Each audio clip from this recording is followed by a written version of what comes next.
সবাই সাবধান, নিজের মোবাইলটাকে নিরাপত্তায় রাখার জন্য আজকের এই ভিডিওটা এতটাই গুরুত্বপূর্ণ। সম্পূর্ণ ভিডিওটা দেখলেই বুঝতে পারবেন। কারণ নতুন মোবাইলটা হাতে নেওয়ার পরেই আমরা প্রথম কি করি, একটা গুগল অ্যাকাউন্ট খুলি, মানে একটা জিমেইল দরকার হয়। ওই জিমেইলটার মধ্যে মোবাইলের যতগুলো পাসওয়ার্ড থাকে, যতগুলো অ্যাকাউন্ট আপনি ব্যবহার করেন, ওই জিমেইলের মধ্যে সেভ করা থাকে। ওই জিমেইলটা দিয়েই কিন্তু আপনার মোবাইলের সব কিছু। এখন আপনি যে গুগল প্লে স্টোর থেকে অথবা গুগল ক্রোম থেকে বিভিন্ন থার্ড পার্টি অ্যাপ্লিকেশন ব্যবহার করেন, তখন কিন্তু অনেকভাবেই জিমেইলটাকে পারমিশন দিতে হয়। এখন আপনার মোবাইল, আমার মোবাইল এতটাই ঝুঁকিতে আছে ওই পারমিশনগুলো দেওয়ার কারণে। দ্রুত গতিতে ওই সেটিংসগুলো বন্ধ করে রাখেন ভাই। আজকের এই ভিডিওটা প্রত্যেকটা ব্যক্তির জন্য খুবই গুরুত্বপূর্ণ। তো আসেন কথা না বাড়িয়ে আমরা মূল ভিডিওতে চলে যাই। আমি মূল ভিডিওতে চলে আসলাম। আজকের ভিডিওটা কিন্তু প্রত্যেকটা ব্যক্তির জন্য গুরুত্বপূর্ণ। আপনি নিজে দেখবেন, অন্য একটা বাইকে দেখার সুযোগ করে দিবেন। আরেকটা বিষয় হচ্ছে, আমি শীতের মধ্যে অনেক ঘোরাফেরা করেছি, আমার কণ্ঠের মধ্যে একটু প্রবলেম হয়েছে, আপনারা ক্ষমা সুন্দর দৃষ্টিতে দেখবেন।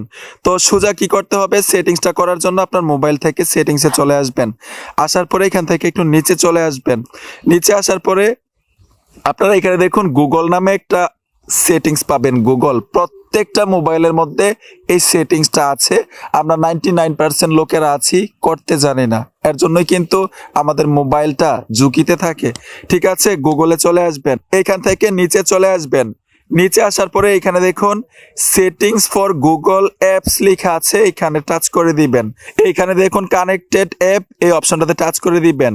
আপনার এই গুগল অ্যাকাউন্টের সাথে যতগুলো অ্যাপ কানেক্টেড আছে প্রত্যেকটা অ্যাপের লোগো এখানে দেখাবে, আপনার মোবাইলে থাকুক আর না থাকুক। আর শুধু অ্যাপ না, আপনি যদি থার্ড পার্টি কোনো ওয়েবসাইটে আপনার জিমেইলটাকে, আপনার গুগল অ্যাকাউন্টটাকে কানেক্টেড করেন, ওই ওয়েবসাইটও এখানে দেখাবে। চাইলে কিন্তু এখান থেকে রিমুভ করে দিতে পারবেন। আর অবশ্যই রিমুভ করে দিবেন যদি আপনার প্রয়োজন বোধ মনে না হয়। ঠিক আছে, তো কিভাবে রিমুভ করবেন দেখাচ্ছি। এই কাজগুলো যদি করেন আপনার মোবাইলটা কিন্তু 100% নিরাপত্তায় থাকবে, অন্তত গুগল অ্যাকাউন্টটা নিরাপত্তায় থাকবে। এইখানে দেখুন দেখাচ্ছে, এখানে যে যে অ্যাপের সাথে, যে যে ওয়েবসাইটের সাথে কানেক্টেড আছে দেখাচ্ছে। কিভাবে রিমুভ করবেন দেখাচ্ছি। এইখানে টাচ করে দিবেন। ট্যাপ দেওয়ার সাথে সাথে নিচে চলে আসবেন। এইখানে দেখুন ডিলেট অল লেখা আছে, আমি এইখানে টাচ করব। তারপর হচ্ছে কনফার্মে চলে আসবো। এই যে দেখুন আমি কনফার্মে টাচ করে দিলাম। এইখান থেকে কিন্তু ওই ওয়েবসাইট রিমুভ হয়ে যাবে অটোমেটিক। ঠিক আছে, এই দেখুন ওয়েবসাইটটা নেই। ঠিক এইভাবে অ্যাপগুলো এবং থার্ড পার্টি ওয়েবসাইটগুলো রিমুভ করে দিবেন, যাতে আপনার গুগল অ্যাকাউন্ট এবং আপনার মোবাইলটা নিরাপত্তায় থাকে। আরেকটা গুরুত্বপূর্ণ বিষয় হচ্ছে, আমাদের একটা মোবাইলে কিন্তু অনেকগুলো গুগল অ্যাকাউন্ট ব্যবহার করি, মানে অনেকগুলো জিমেইল থাকে।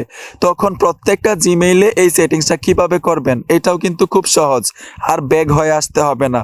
উপরে দেখুন লোগোতে টাচ করবেন। লোগোতে টাচ করলে যতটা জিমেইল থাকবে এখানে শো করবে।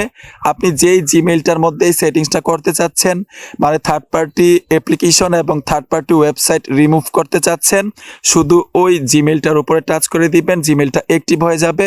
আপনি দেখতে পারবেন কোন কোন অ্যাপের সাথে, কোন কোন থার্ড পার্টি ওয়েবসাইটের সাথে এই গুগল অ্যাকাউন্ট কানেক্টেড আছে।